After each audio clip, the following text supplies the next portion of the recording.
The annual District Development Model Conference has kicked off today. This is in Stellenbosch. It's a practical intergovernmental relations mechanism. This is to enable all three spheres of government to work together with communities and stakeholders to plan, budget and implement in unison. It's taking place after the Auditor-General recently released this year's local government audits, which paints a bleak picture about how they are financed and managed. So perhaps for this and more, we're going to cast our reporter Lulama Matya. A very good afternoon to you, Lulama. Thank you for joining us. Perhaps you could give us an update on what's transpiring throughout the day at the conference, what it's all about, and its efficacy at this point.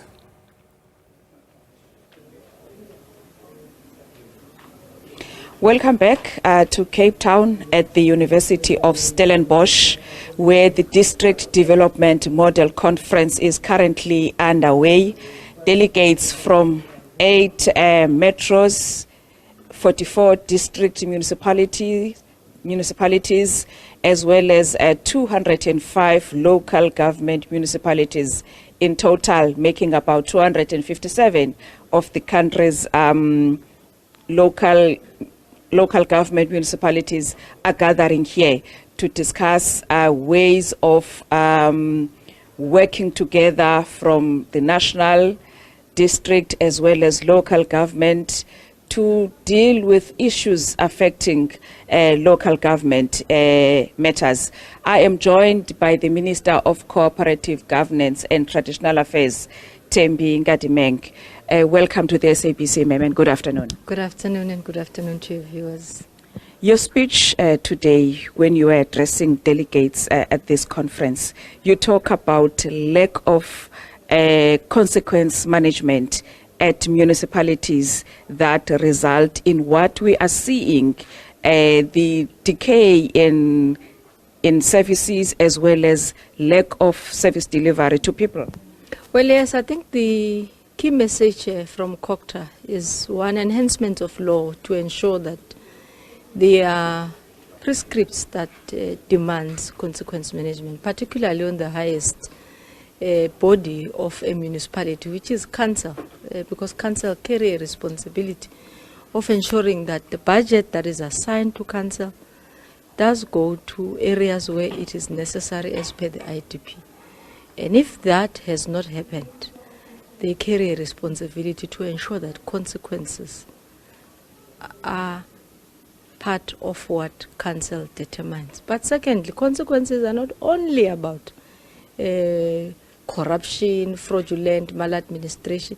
They are also about non-spending, because money that is allocated to council on behalf of a municipality must be spent appropriately, ensuring that the maintenance of infrastructure happens, delivery of services to the people who so dire needs happens, cushioning of indigents who are old, people living with disabilities, vulnerable children receive the services that they should receive from the municipality. So broadly, if you really want to hold anyone accountable in municipality, in a municipal space, council carry responsibility, number one.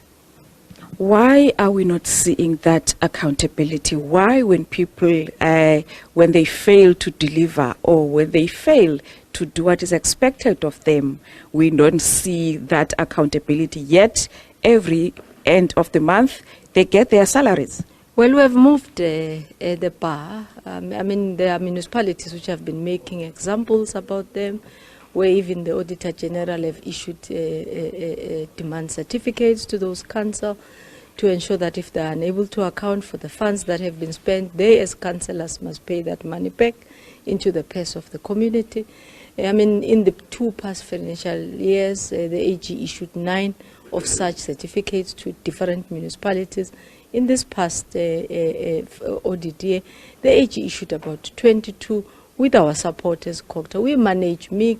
We've also made example where we're able to be taking over some of the delivery of projects where municipalities are failing. We may not be able to do that at the rate in which we would want for any dysfunctional municipalities, but we've also enhanced the law to demand council to do its responsibility. For example, that amendment which the President has signed and assented to talks about the improvement of MPECs and making MPEC reports every quarter to council mandatory. So if you are an MPEC chair, as you are a SCOPA chair in Parliament, you relatively carry the same responsibility. Even if you have to write a report to council and say there was no maladministration that could be found in this quarter, but you're compelled to write it. And if you hide it, there are requirements that you need also to ensure that you will face consequences. So I think we have lived and ensured the bar.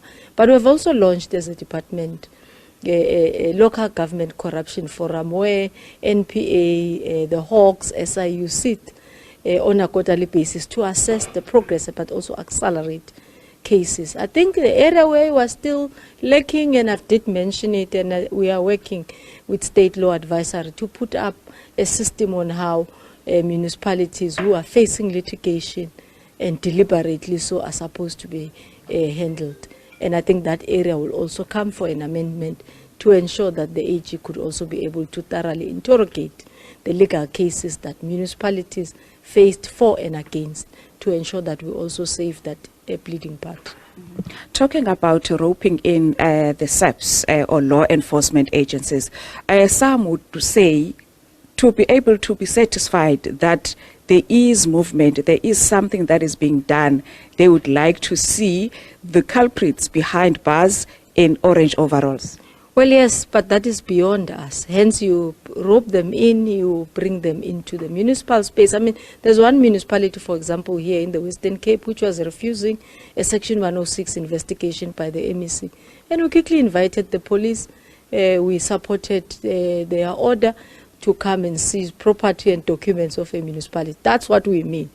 So if you do not oblige by ensuring that you submit the necessary documentation as and when it's necessary, there are ways in which you could force and get the law doing it properly to get to do that. For us to do that, it was first time around. Yes, there may not be many of such instances, but what we could guarantee is through such discussions where municipalities are present, they also need to know that we are trying to turn the leaf. We need their support, and if they are not supportive, the law will be followed through to ensure that compliance happens. There's also the question of unfunded budgets, that some municipalities would pass unfunded budgets. What is the impact of that on service delivery? It's very negative, because in our assessment of what is in those unfunded budgets, we find very little service delivery related issues. But there have also been improvement. In the past financial year, we were hovering around 160 something, and we decreased to 116.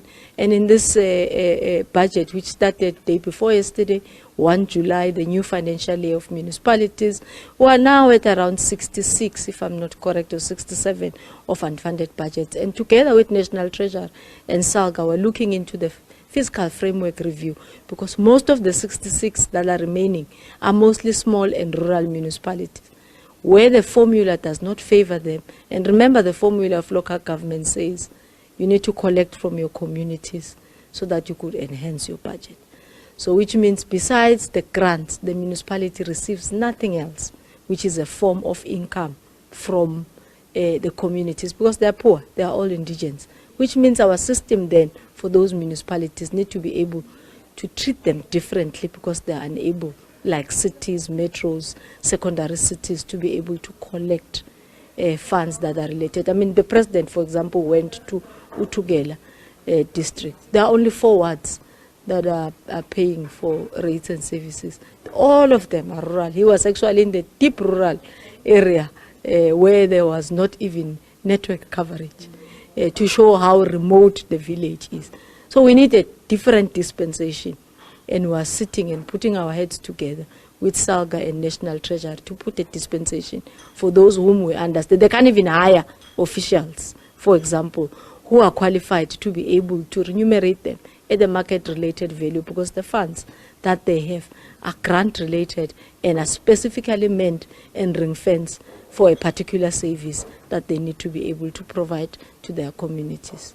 Lastly, ma'am, and briefly, there was a question that was posed to you after you have described the state of municipalities in the country, that why would you continue serving under such circumstances? Well, born and bred from Bethel, a small town, we still need development itself. Men and women who raised me never gave up. So why should I give up on my country? It's the sheer sense of patriotism, of ensuring that you serve others. Those who I grew before, before me, taught me how to ensure that we move the bar further. So they were struggle veterans. I appreciate that. They brought freedom. So it's my responsibility to respect their sacrifice as well and serve further. And those who come after me, my children, must ensure that they serve the country further as well. Thank you very much for your time. Thank you. Well, that was the Minister of Cooperative Governance and Traditional Affairs. With that, back to you at the studio. All right, Lulama, thank you for that update.